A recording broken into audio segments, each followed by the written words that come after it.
Cocoon is a well-put-together indie game following a young Japanese man as he explores his old family home. It wasn't a long game, taking me about 5 hours my first time through, but if you're into scary games involving a never-ending hide-and-seek with a scary monster, you'll want to hear what this game is all about.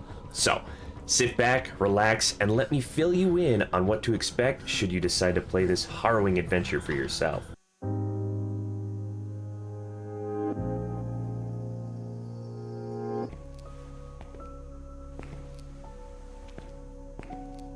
Set in Japan during the 80s, you play as Minato, a college student living in the city. Late one night, he receives a call from his father informing Minato that his grandmother was recently taken to the hospital. Being her only blood relation, Minato is asked to come visit. Soon after he gets there, Grandma has to be taken to another hospital. Dad travels with her while you go to stay at her house until he can pick you back up. While staying at Grandma's house, terrifying events will start to happen.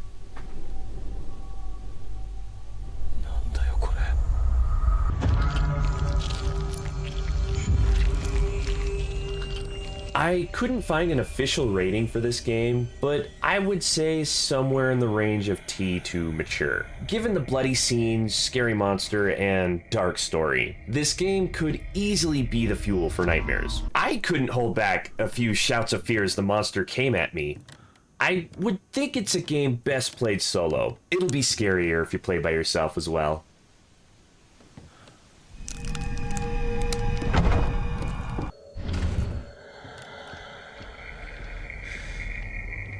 When things get started, you will be stalked by a freaky monster while trying to make your way through the game. You'll know it's near when you start to hear the ominous breathing along with a sudden change in the music. You can crouch to make your footsteps quieter and hopefully avoid detection, but if it sees you, the chase is on. Run as fast as you can to gain some distance and hide in a nearby closet or chest. But if the beast sees you hop in, you won't stay hidden for long.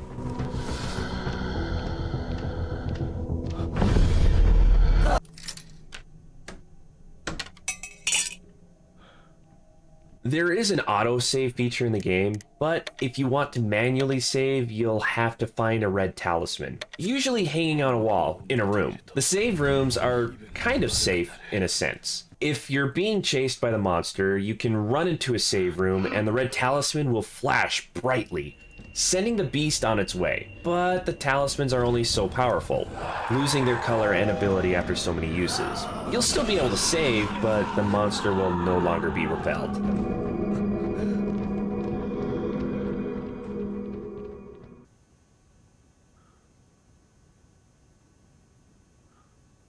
Cocoon will take you through different areas of an old Japanese mansion. Thankfully, shortly in a new area, you can find a map to help guide you through. All the rooms will be labeled with a name that may sometimes help you figure out where to use a key or solve a puzzle. After playing for a little bit, I started to recognize where I was and had been, but I think a nice quality of life addition may be coloring in the rooms I'd already explored or completed. I think I wasted about an hour running in circles trying to find something I thought I'd missed.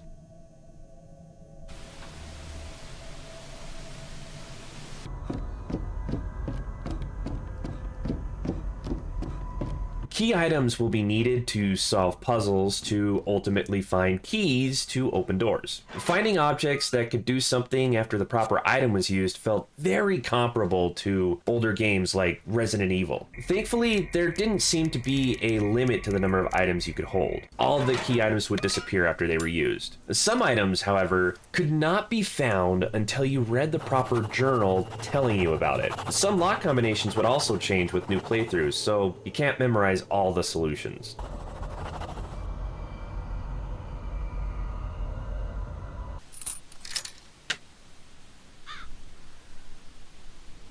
If you search every nook and cranny, you'll find a lot of 10 yen pieces. These special coins will be used to play small games found throughout the game. These games required you to push the coin through obstacles by flipping small levers. Some of the games felt rigged though, with the coin hardly moving after a hit, and then flying way too far with almost the same amount of power. If you can manage to finish a game, you will be rewarded with a random winning ticket. The tickets can be spent on bonus rewards if you can beat the game.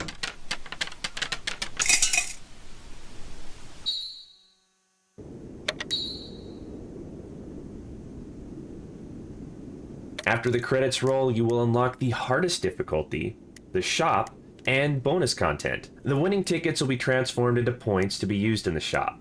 There you can purchase a couple items necessary for alternate endings, as well as accessories for the monster. You can add things like kitty ears, some slippers, even change the voice of the monster. Playing through the game again with an accessorized enemy changes the overall feeling, making for a more humorous, easygoing playthrough.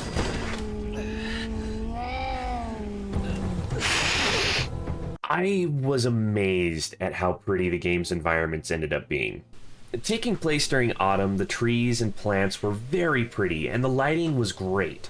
The only objects in the game that seemed gritty were the silkworms and monster. The monster was still terrifying, but not as smooth as the rest of the game. I absolutely loved how the story was told.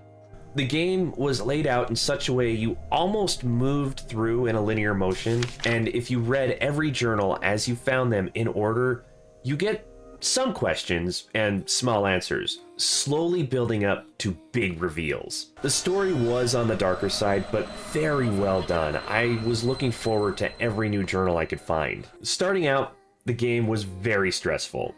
I didn't want to move fast, always trying to be very quiet, but try as I might, I still couldn't avoid getting scared and screaming as the monster came at me. As I played, the monster started to get less scary and more annoying. I would hear the footsteps and hide in a nearby chest while it moved around, and sometimes it seemed to take forever to go away so I could move on. I think the longest I ended up waiting was around 5 minutes, stuck in a chest as it moved back and forth looking for me. And this was only on normal difficulty. I'd hate to imagine how obnoxious the monster was on tougher difficulties. The rewards available after beating the game added a ton of replay value. The first playthrough took me about 5 hours, reading everything and getting lost, but after I figured out how everything went, I could rush through the game in about an hour, on the easiest difficulty. Dressing up the monster in silly outfits and finding the alternate endings was a lot of fun. I replayed the whole thing a few times just for the experience. I usually don't go for scary games. This was played on a whim due to a scheduling issue, but I really enjoyed going through Hollow Cocoon. After the first night of streaming, my throat was a little sore from all the shouting, but it was a lot of fun. I was annoyed at times with a monster sticking around, or when I thought I was lost or missing something, but beating the game and playing through with a kitty monster was a blast. I couldn't help but laugh every time I heard a cat noise. So even with the small annoyances,